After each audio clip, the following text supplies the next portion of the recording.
Farmers protest पर आज अभी तक मैंने जब देखा 1.3 मिलियन ट्वीट्स किए गए हैं। 1.3 मिलियन यानी 13 लाख ट्वीट्स इस हैशटैग पर हो चुके हैं फार्मर्स प्रोटेस्ट पर। आस्क इंडिया वाई पर 10,000 प्रोटेस्ट हुए हैं और स्टैंड विद फार्मर्स पर 13,000 ट्वीट्स हुए हैं। अब आगे ये लिखते हैं कि आप जब ट्वीट करेंगे तो इसमें उन्होंने कुछ ट्विटर हैंडल्स दिए हैं, उन्हें आपको टैग करना है। उसमें पीएमओ, भारत का जो पीएमओ है उसको टैग करने के लिए कहा गया है। यूनाइटेड नेशंस के जो हैशटैग जो ट्विटर हैंडल्स हैं उन्हें टैग करने के लिए कहा गया है। यूएनडीपी, यूएनएफएओ उनको कहा गया है। पीएमओ इंडिया, यूएनडीपी, फिर नरेंद्र सिंह तोमर को ट्वीट करने के लिए कहा गया है। और इस तरह के जो है कहा गया है कि इन हैशटैग्स को आप जब ट्वीट करें तो इन्हें भी टैग कीजिए। और साथ ही लिखा है, if willing do tag your heads of state, the IMF and the world bank और द WTO, इनको भी आप साथ में टैग कीजिए। और मैं आपको पढ़कर बताता हूं, देखिए और क्या क्या लिखा है। जो पिटीशन है उसके बारे में थोड़ा और एक्सप्लेन किया है इन्होंने। फिर लिखा है, petition to UN freedom to express dissent is a key pillar of democracy. सबसे खास बात अब आगे आपको पढ़ने को मिलेगी। इसमें लिखा है, UK MPs यानी यूनाइटेड किंगडम के जो MPs हैं, they are being asked to act now to support India's farmers in 2 ways. जिसमें लिखा हुआ है कि कैसे वहां पर revise the UK approach to aid to India, यह भी लिखा है। और यह भी लिखा है, stop exports of pesticides banned in the UK to India. और यह कहा गया है कि ब्रिटेन के जो सांसद हैं उनसे हम लगातार बात कर रहे हैं और उनसे भी हम कह रहे हैं कि आप भी इसमें शामिल हो जाइए।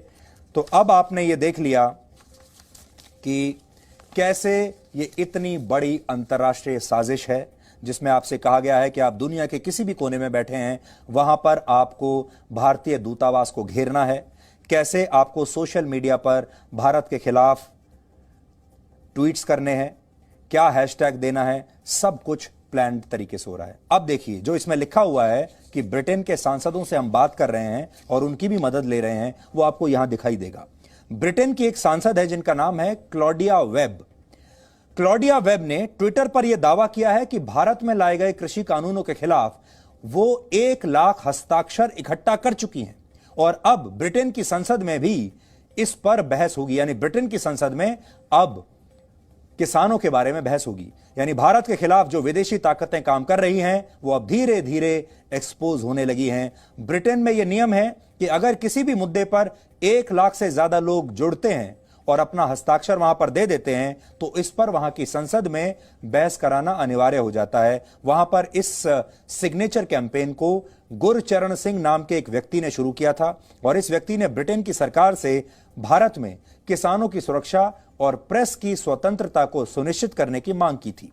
कुल मिलाकर भारत को बदनाम करने के लिए यह ऑनलाइन कैंपेन शुरू किया गया था और 1 लाख हस्ताक्षर वहां पर जुटा लिए गए हैं। और अब वो ये कहते हैं कि ब्रिटेन की संसद में भारत के किसानों के बारे में अब वहां पर चर्चा होगी।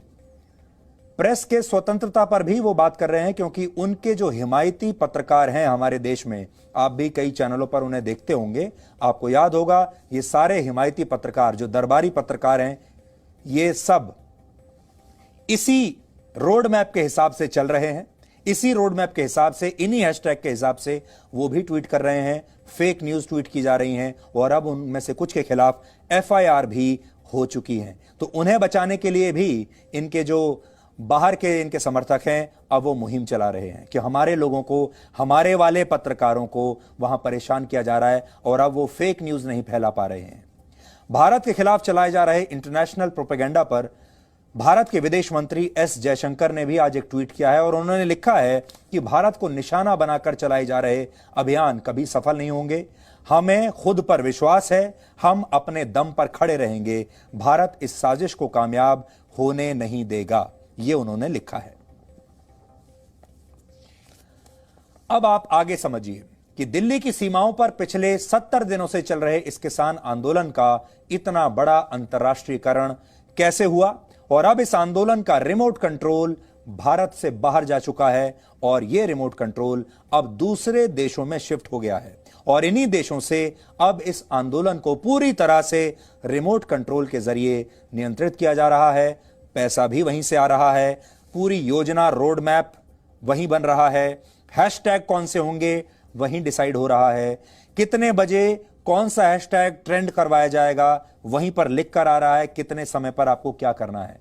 ये जो किसान यहां पर बैठे हुए हैं ये तो सिर्फ अब हाथ का खिलौना बन चुके हैं और इन भोले भाले किसानों को शायद पता भी नहीं है कि इतने बड़े बड़े सेलिब्रिटीज और इतना पैसा उनके आंदोलन में आखिर आ कहां से रहा है और ये उनके हाथ के खिलौने बन चुके हैं, क्योंकि उनका असली मकसद है भारत को कमजोर करना। उन्हें किसानों से कोई लेना देना है नहीं।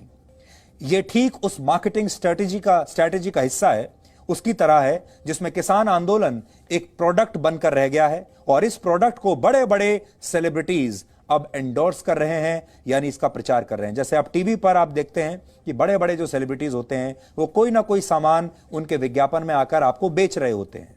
उन्हें उस सामान से कोई लेना देना नहीं होता, वो इसके लिए पैसा लेते हैं। इसी तरह अब ये सेलिब्रिटीज भी इस किसान आंदोलन को एक प्रोडक्ट बनाकर उसे बेच रहे हैं, उसका प्रचार कर रहे हैं।